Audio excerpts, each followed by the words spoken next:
Hi guys, oh my goodness, it has been such a busy couple of months. Now, I'm going to give you a bit of a garden tour and sort of a bit of an update of where we're up to. Unfortunately, October is known as birthday month in our house. We have so many people in our extended family and friends that have birthdays, and someone decided to get married in October. To be fair, it was 17 years ago, but we have our wedding anniversary. So my video production has been pretty slack because of course November is our really big garden month to get everything into the garden, as well as we're trying to get everything else set up here. And then December, it's just like crazy busy. It must be so lovely having Christmas in the middle of winter to look forward to when everything sort of slows down and the weather's cool. For us, everything is manically busy. The garden's busy, trying to get stuff done here is busy, and on top of that we're doing Advent and Christmas, and it's the end of the school year, and it's insane. So here I am, it's the beginning of not even November, it's the beginning of January. My garden's going great guns, so I'm gonna show you around, and I'm hoping that I'm gonna be able to find some more time to do some more videos, because I have missed being on YouTube and I've missed doing all of this stuff, but life has just been crazy. So here we are. Here's looking forwards to 2023, and I'll go through some of my plans, but no more waffling. Let's go on and have a look at the garden. Now, first up is the tunnel house. I don't know if you remember what it used to look like, but this is where we're up to now. This one is a goji berry that's growing really well. I've never managed to actually grow it before. And behind it, this fig tree was a stick that I stuck in the ground at the beginning of winter, and look at it, it's growing amazing. I'm hoping I'll get some fruit in here. And I've got a selection that's a lime that I nearly killed because I didn't realize it didn't have a hole in the bottom of the pot, so it was drowning.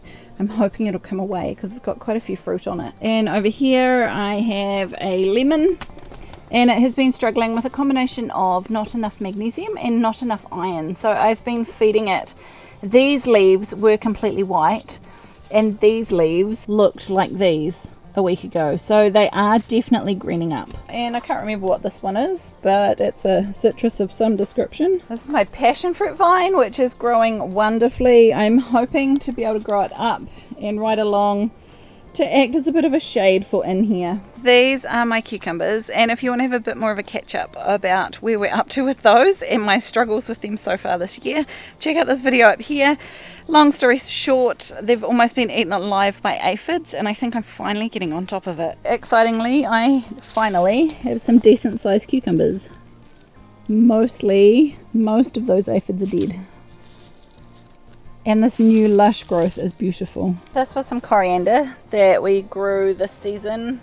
Obviously it's gone to flowers now, which I'm just leaving to attract the bees. I love having some early season coriander to put on some of our food, so it's really nice to be able to grow it in here. If you happen to catch up with this video here about us having troubles with some contaminated soil in here, unfortunately it seems to be a really common problem with a lot of people.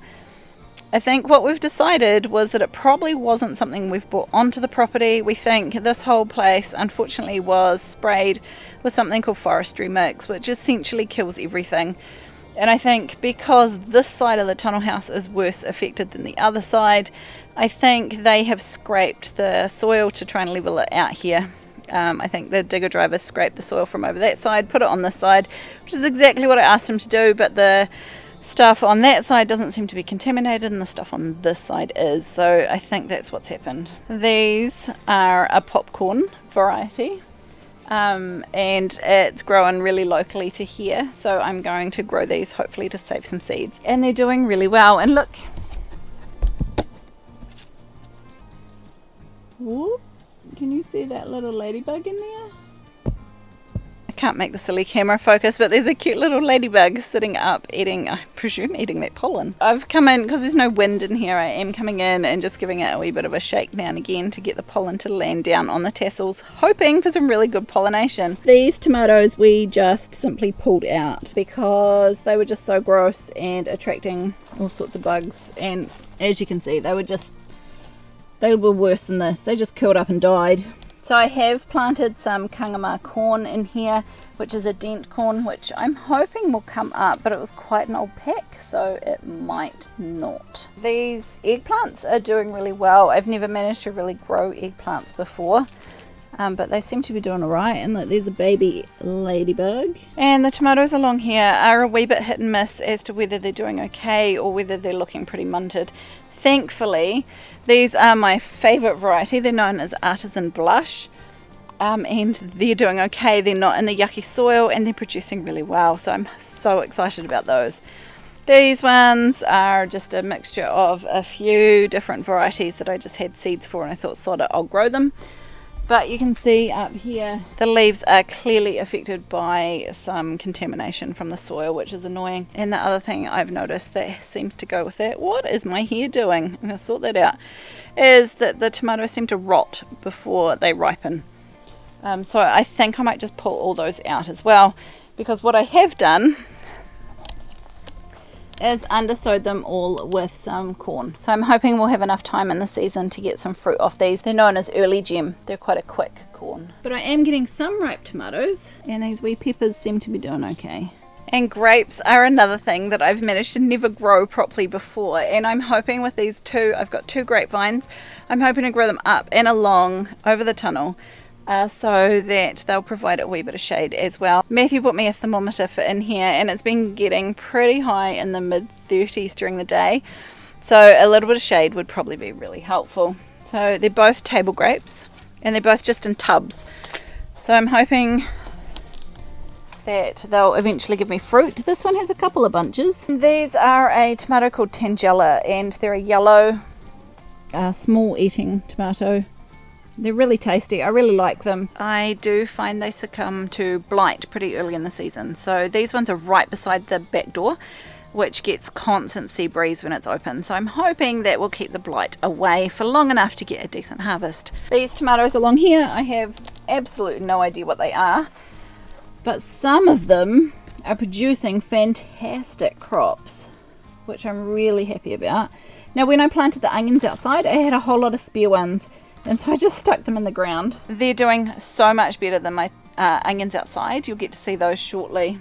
Excuse the mess up the aisles. I was just trimming all the bottom leaves off the plant, so I haven't got around to getting rid of them yet. And one thing you can probably see from sitting here is I have trouble working out my spacing for my plants. Over here we've got, this is a few different varieties of basil. This is a pepper plant, which is small and struggling. There's some onions, and right behind us some tomatoes. And unfortunately, when the plants are so little, I forget how big they're going to get. This is actually quite a deep garden bed. It's a good 3 foot or about 1 metre deep. And I should have space in here, but I've just planted my peppers far too close to my tomatoes. So I'm going to have to remember to swap them around a bit next year. But some of the peppers are doing really well. This one's really tall. It's doing fine, but I have managed to push the tomatoes back a wee bit from them. And this wee pepper here, you can see when I sprayed it for aphids, it just dropped all of its leaves. I obviously burnt it. Poor plant. It's got this massive Anaheim pepper on it and some little baby ones and only a couple of leaves. But I'm hoping it'll come back. I did the same with this one. Sprayed it for aphids and nearly killed the poor thing. Which is why it's really important to follow the recipe. These ones are making a good number of tomatoes as well. And again, I can't remember what they are. Unfortunately, we labelled them all, and then the labels got wiped off because they stupidly used a marker pen instead of a pencil. And you would think after like 15 years of gardening you would know to use a pencil, not a marker pen, but I did not, and I did it wrong again. I always do this to myself, and then I spend most of the summer trying to guess what all my tomatoes are. One that I definitely know is these are the San Marzano tomatoes that my darling neighbour Sue kept me 1 or 2 of, and I saved the seeds, and look how prolific they're being. I'm definitely keeping seeds from these again next year. And in amongst the mess over here, this is a pile. Some of it's to go to the dump, some of it needs stored in my shed. Here's my backpack sprayer that I use, just random bits and pieces. I probably need tidied up. But in here is a banana palm, which I never thought I'd be able to grow here. I'm not anticipating being able to get any fruit from it, but it's really beautiful and lush. and it's really nice to sit and just look at, and if I get some fruit from it, all the better. The lady I got it from, she manages to get some fruit, I think, from her one, so hopefully it's doing really well. It's loving it in here, it loves the heat. And this is my favourite place to sit, and I just sit and I ponder and I look at my garden. Now, I'm not going to give you a tour of the food forest. I'll have to keep that for another day because I've only got so much battery power and so much time before the sun goes down. So I'm going to show you the actual vegetable garden and the herb garden and where we're up to with that. Since you were here last, I have built a little garden shed, which is brilliant. We've put a composting toilet in it, which has been a lifesaver when we've got a family of 6 over here for the entire day. And I have just built these gates. We've used old decking that we managed to pick up for really cheap, so I want to paint them to match our eventual house. So we need to decide what colour we're going to do the house before we paint the gates. And my Chloe built me a little bridge to get over the drain. So here we are, we're in the vegetable garden space, and what happened was all of my plants were getting eaten by something, and we have hares and wild rabbits here. And so I was pretty convinced it was one of those. So I said to Matthew, we really need to put up a rabbit-proof fence. And so we bought the bits and pieces. We bought some, we call them waratahs. I think everyone else knows them as T-posts or Y-posts, depending on who you're talking to. And some wire. And we've got a T-post basher in a machine, which it's an absolute lifesaver to put these in with. And so while we were busy putting this up, my daughter Talia brought her possum traps over and set them in the food forest, and the first night she caught 4 possums, and I have had no problems in my garden with them being eaten again. So it turns out it wasn't rabbits and it wasn't hares, it was possums eating everything. This was the MO. They would just come and chew the leaves off and leave any stalky bits. They're pretty jolly fussy for such a pest. But thankfully they've started to come away again now that we've stopped everybody eating things. They even did it to my carrots. So they left all these carrot stalks. They chewed all the fluffy bits off and just left the stalks. But again, they've come away nicely, so hopefully I'll still get a harvest from them. So should we start down here, down the front? Down here is kind of the wild area, the area that the plants that need to sprawl can be. And you know those really big corns that are inside? I planted these ones at the exact same time with the exact same seed and the exact same potting mix and transplanted them at the exact same time. And look how far behind they are. These are only knee high, if that. But I did find putting some lawn clippings around them, they have taken off. They've loved it. This row here is some pumpkins and some zucchini. And honestly, same problem as my cucumbers. I had a really tough time getting things to germinate this year. I don't know what the problem was, but they just didn't want to grow. To be fair, they may have been old seeds, but some of them were new seeds, and even then they didn't grow. Oh, that hair thing's back again. I should take my glasses off my head. So I did end up buying a few just to get me going because I was terrified I was going to be left with no pumpkins. This is a bought zucchini with a little ladybug.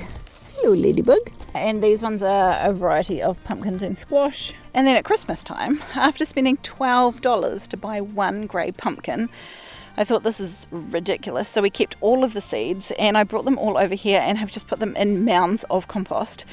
And surprisingly, most of them have sprouted. In fact, I just chucked handfuls of seeds because I've had such bad luck with germination.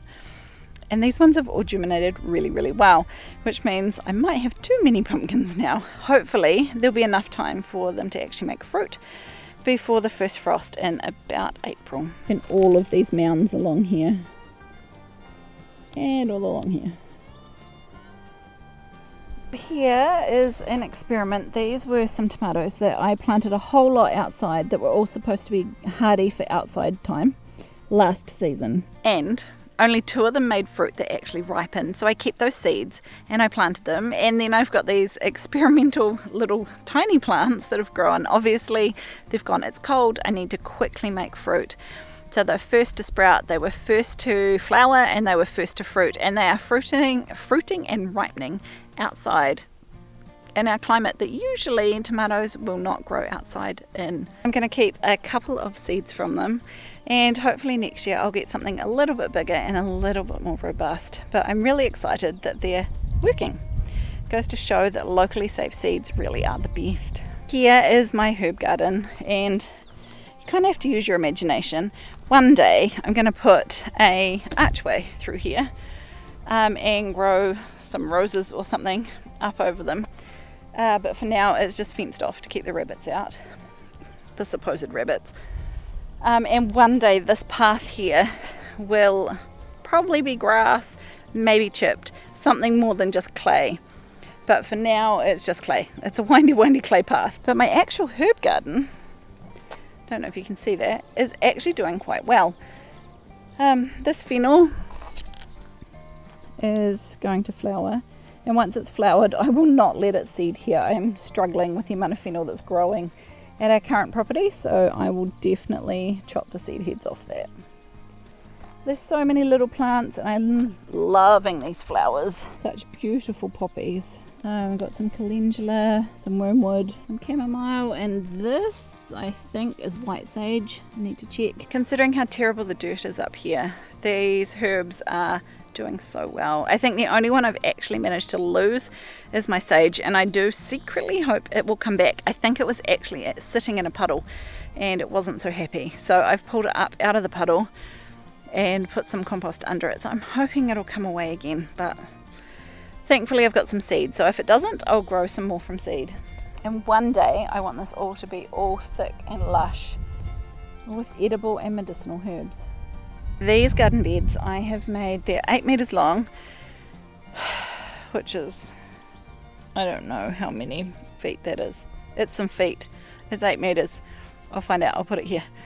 And they're 1.2 meters wide, which is 4 foot wide. But a lot of the garden beds have sort of slipped into the paths already, but there's spacing for them to be that big. So I have got, these are some carrots, they're called beta carrots, and again they're a local variety that I'm going to save some seeds from. And unfortunately those bloomin' possums ate a whole lot of my beans. I'm hoping these will come away again. These ones. I'm part of a local seed saving network, and we're trying to save seeds repeatedly from generation to generation that are locally adapted, and so that's what these beans were supposed to be, but unfortunately the possums had different ideas, and mostly they just ate them. So I'm hoping that they'll come away enough that I'll be able to get some seeds and save for a decent amount next year. These ones do give me some hope because they were eaten right down to stubs and they've come away again. And same with these ones. I might not get many from them, but I'm hoping I'll get something. Along here I'm trying to grow some quinoa, which I've not grown before. I've grown amaranth before, but again they were decimated by possums. But they do seem to be coming away again. Hopefully it doesn't affect them too much. These beans, on the other hand, I think are goners. I suspect they're stuffed. I don't think they'll come away from that. However, nature is very resilient, and I'll show you my peas at the other end shortly, which I thought the same thing of, and they actually did come away again. The old T-post and reinforcing mesh. We can't get things called cattle panels or hog panels here, so we just have to use concrete reinforcing mesh, and these are handy panels of that. For these are some white runners. They're a cousin of the scarlet runner. They're a bit tougher than a normal green bean. The white runner is a little bit somewhere between like a normal snap green bean and the sort of tough exterior of a scarlet runner. The white runner somewhere in between. And you can also keep the white beans as a dried bean as well. And these have been grown locally for several generations. So, and they're a perennial. So that's why I have these in my ground. These are just a bush bean, which will hopefully sort of come up, do their thing, and we can harvest them all at once. This is pretty much a whole garden full of beans, a combination of runners and bush beans. Our soil here is really depleted of nitrogen, so I figured the more beans we can grow, the better, really, even if it is just to feed the soil. This garden bed, there doesn't look to be very much happening in it. This was some celery, which got possumed, and then the back ones are, where are they? These ones I think are celeriac, or it might be the other way around. And this garden bed did have bush beans all the way up the rest of it, but they got possumed as well. So there's a couple that have survived, and a random self-sown tomato, which you bet I will be keeping some seeds from. Now this row here is Blue Lake Runner beans. These sandflies are eating me alive. And then I have some bull's blood beetroot and a couple of different types of turnip. Germination was pretty patchy with the bull's blood. I don't yet have any drip tape in here. That will be a plan for this week, I think, is to get some kind of watering system up here, because I think that's the reason why these ones are so spotty and not doing very well. Those ones are doing okay. It's all a bit up in the air. These ones are the Blue Lake Runners. And same thing over here. This is actually the second sowing of some turnips. The first lot just didn't really germinate. I'm hoping having some irrigation of some description up here will be helpful. What we've got from the tunnel house is, where are we there? We've got 7 IBC totes that collect water off the tunnel house, which is awesome, but it's really only enough to keep the tunnel house going. So I'm going to have to bring the generator over, which is a bit of a pest, to run the big pump, to pump some water from the pond up to water these guys, which then means I need a filter. So there's kind of a few things that I'm going to have to deal with, but I'll probably do a video on doing a water system for up here. It was one of the first rows I put in springtime, and it was peas up the middle and carrots either side. Now we do have some more waratahs and some more netting like that to put up the peas, but we ran out of waratahs, so we had to get some more. So I'm going to put those up this bed, and there's another one over yonder that has peas as well, so we'll do those too. These ones are making fruit. They're whatever they're called, sugar pea, snap pea. They're really sweet, yummy ones that are really good in salad. And my kids love them. To be fair, my kids love any peas, especially out of the garden. We are eating quite a lot out of the garden already, which is quite nice. Over here, I think I've got Blue Lake, the bush variety of beans. Oh, look, there's a ladybug. Hello, ladybug. And they seem to mostly be doing okay. I think most of the gardens out here actually need a really good feed as well. I have put this compost on them, which has helped significantly. But it's quite old, and I suspect it needs a bit more nitrogen, so I've got some old chook poo that I might sprinkle around. I did that for a few gardens and they seem to be doing a lot better, and the carrots in here are doing alright too. I do need to get in and thin them, but they are doing okay, and some of them are doing super okay, and we've actually eaten a few out of here. These next 2 garden beds we keep covered in insect netting because we don't have much insect life around here, but we do have is white butterflies. I don't know how, but they found us. On the upside, we've been eating kale, kohlrabi. I've picked a few cabbages, and my other cabbages are doing alright too. This end, however, I don't know if it was too dry or too nutrient poor. They stayed basically a seedling, so we just pulled them out. I think it was the broccoli. Yeah, it was. We've pulled them out, harvested what we could, and then we've shoved the leaves down into the dirt to help feed the microbial life and help build the soil. I don't know if you can see, if we lift this peg, oh, and maybe we have to duck under.